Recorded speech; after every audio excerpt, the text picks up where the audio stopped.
লাহোর কালান্দার্সের top order batsman Mohammad Farooq 18 রানে out হয়ে গেল, কোনো সমস্যা হয়নি, কারণ ফখর জামান এবং আবদুল্লাহ শফিক দলের হাল ধরে পেলে। ফখর জামান 50 এবং আবদুল্লাহ শফিক 62 রান করে।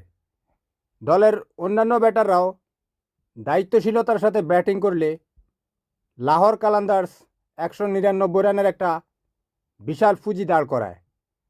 200 রানের টার্গেটে ব্যাটিংয়ে নামে করাচি কিংস। ডেভিড ওয়ার্নার এক প্রান্তে অটল হয়েছিলেন, কিন্তু জয়াসন রয় এবং সালমান আলী আগারা তাকে সঙ্গ দিতে পারেনি।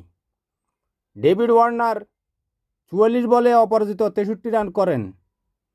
মঈন আলী 17 বলে করেন 39 রান, কিন্তু আসল টর্নেডো এবং বিধ্বংসী ব্যাটিং করে খুশদিল শাহ। 14 বলে 5টি ছক্কার সাহায্যে 44 রান করে লাহোর কালান্দার্সের 199 রানকে একেবারে তছনছ করে দিয়ে 5 উইকেটের বিশাল ব্যবধানে জয় নিয়ে মাঠ ছাড়ে করাচি কিংস। আল্লাহ হাফেজ, ভালো থাকবেন।